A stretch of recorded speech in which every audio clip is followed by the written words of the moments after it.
And one of those things was doing a stormwater financing study.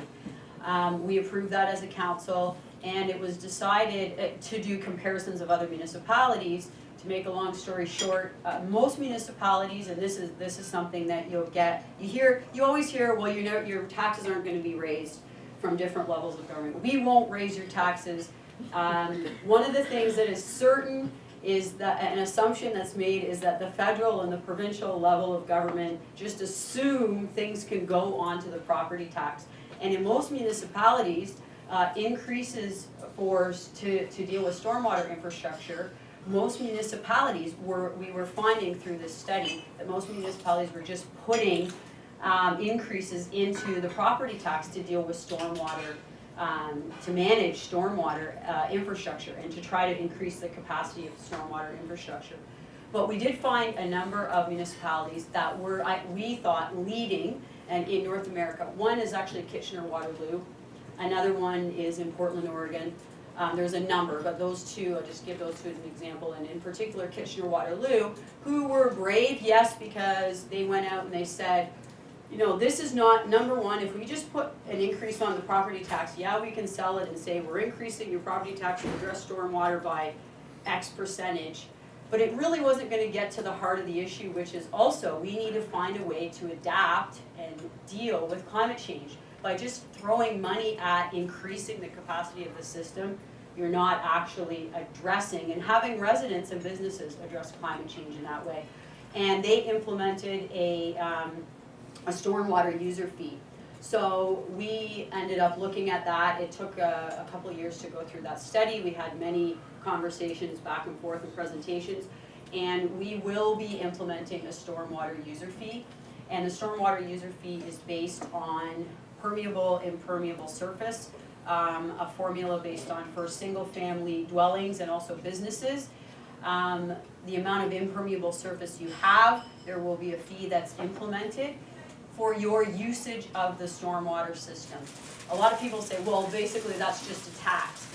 But when I talk to residents and I explain to them, if we were to just place this onto your property tax, you would be paying for others that are using the system at a much greater capacity. And you start to explain that to them, how important having a sound stormwater infrastructure system is, along with other ways to mitigate, like low impact development, using rain barrels, using permeable pavers, continuing to invest in the conservation authorities and their practices. And you try to answer questions to individuals like you here tonight.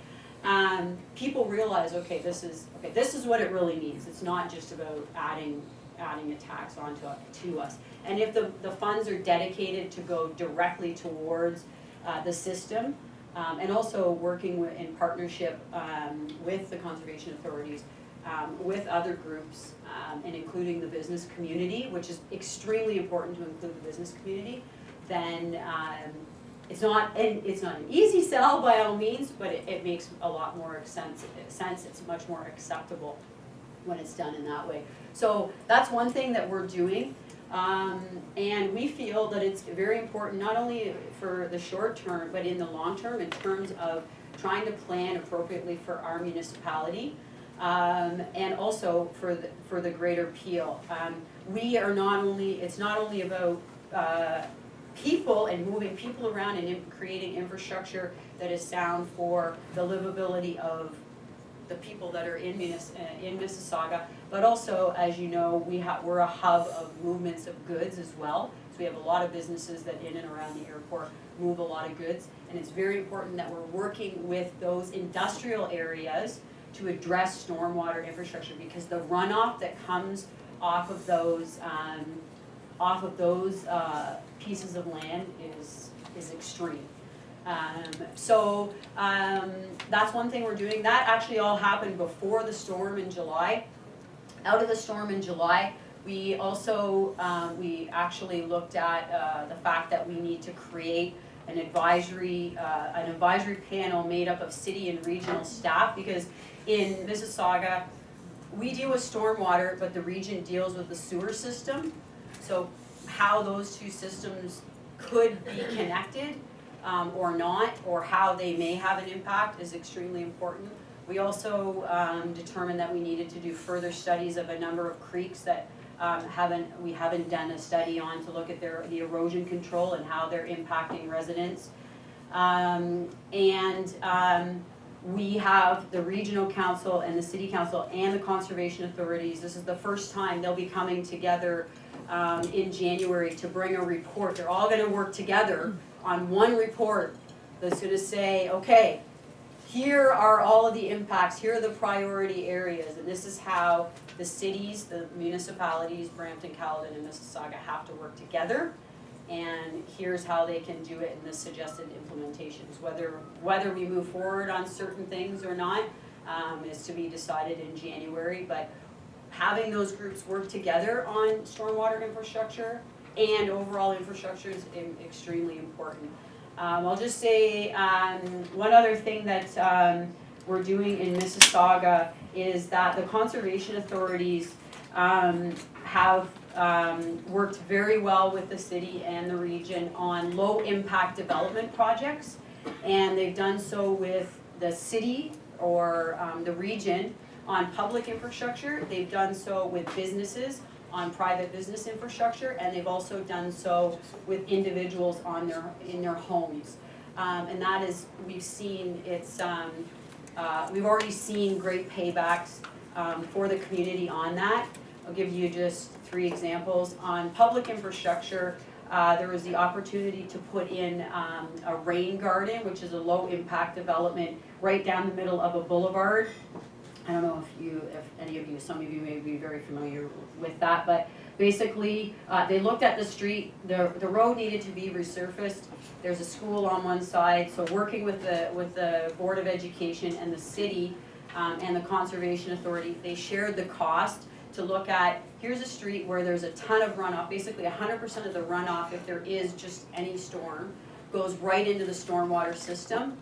And how can we make this street more walkable, more rideable by bikes, yes, friendly for cars to park, but at the same time make it an environmentally or a living green friendly boulevard and street.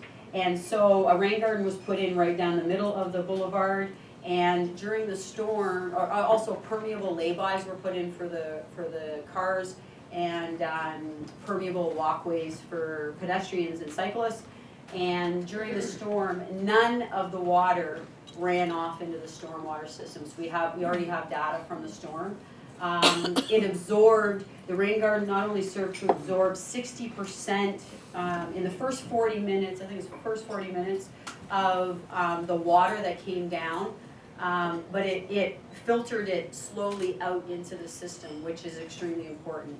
So it was a big success story, and there's a number of other projects like that. Another one in a business, we had a business who was getting flooded a lot in our Sheridan Park IMAX, and they actually came to us saying, you need to help us, we're losing business, we're going to have to move out of this business park.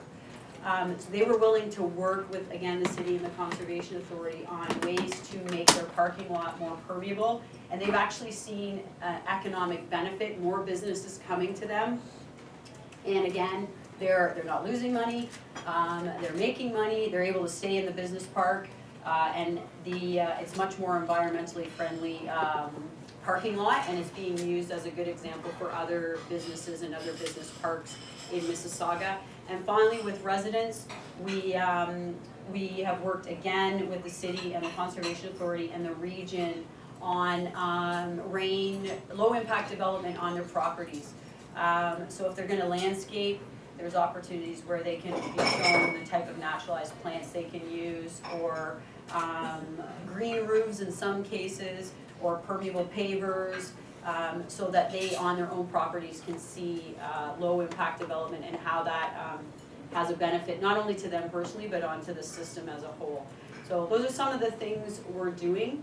And one other thing, right around the airport, I'm involved in a project called, I'm involved in a group called Partners in Project Green, which is about over 500 businesses that work in the airport business park on ways to green their businesses, and many of them are doing a whole variety of things around low impact development on their infrastructure, which feeds into the infrastructure in the city in